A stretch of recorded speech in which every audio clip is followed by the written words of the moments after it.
कमलाकान्ता त्रैलोक्यं मङ्गलं कुरु। मातः समस्त जगतां मधुकैटभारेः वक्षो विहारिणि मनोहर दिव्यमूर्ते श्रीस्वामि निःश्रित जनप्रिय दानशीले श्रीवेङ्कटेश दयिते तव सुप्रभातम्। मातः समस्त जगतां मधुकैटभारेः वक्षो विहारिणि मनोहर दिव्यमूर्ते श्रीस्वामि निःश्रित जनप्रिय दानशीले श्रीवेङ्कटेश दयिते तव सुप्रभातम्। तव सुप्रभातमरविन्दलोचने भवतु प्रसन्न मुख चन्द्रमण्डले विधिशङ्करेन्द्र वनिताभिरर्चिते वृषशैलनाथ दयिते दयानिधे। अत्र्यादि सप्त ऋषयः समुपास्य सन्ध्याम् आकाश सिन्धु कमलानि मनोहराणि आदाय पादयुगमर्चयितुं प्रपन्नाः शेषादिशेखर विभो तव सुप्रभातम्। पञ्चाननाब्ज भव षण्मुख वासवाद्याः त्रैविक्रमादिचरितं विबुधा स्तुवन्ति भाषापतिः पठति वासर शुद्धिमारात् शेषादिशेखर विभो तव सुप्रभातम्। ईषत् प्रफुल्ल सरसीरुहनारिकेळ पूगद्रुमादिसु मनोहर पालिकानाम् आवादि मन्दमनिलः सह दिव्यगन्धैः शेषाद्रिशेखर विभो तव सुप्रभातम्। उन्मील्य नेत्रयुगमुत्तम पञ्जरस्ताः पात्रावशिष्ट कदलीफलपायसानि भुक्त्वा सलीलमथ केळिशुकाः पठन्ति शेषाद्रिशेखर विभो तव सुप्रभातम्। तन्त्री प्रकर्ष मधुरस्वनया विपञ्च्या गायत्यनन्तचरितं तव नारदोऽपि भाषा समग्रम सकृत्कर चारुरम्यम् शेषाद्रिशेखर विभो तव सुप्रभातम्।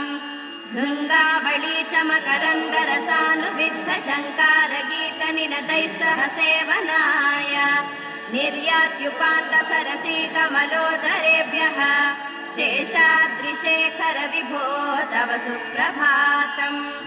योषा गणेन वरदग्नि विमध्यमाने घोषालयेषु दधिमन्तन तीव्र घोषाः रोषात् कलिं विदधते ककुभश्च कुम्भाः शेषाद्रिशेखर विभो तव सुप्रभातम्।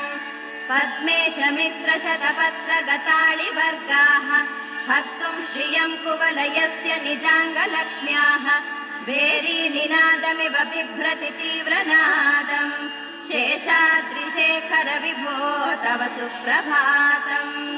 श्रीमन्नभीष्टवरदाखिल लोकबन्धो श्री श्रीनिवास जगदेक दयैक सिन्धो श्रीदेवतागृह भुजान्तर दिव्यमूर्ते श्रीवेङ्कटाचलपते तव सुप्रभातम्।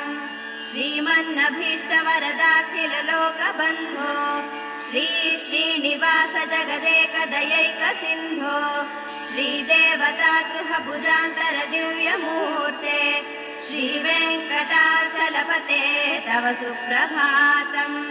श्रीस्वामि पुष्करिणिकाप्लव निर्मलाङ्गाः श्रेयोद्धिनो हर विरिञ्च सनन्दनाद्याः द्वारे वसन्ति वरवेग्रहतोत्तमाङ्गाः श्रीवेङ्कटाचलपते तव सुप्रभातम्।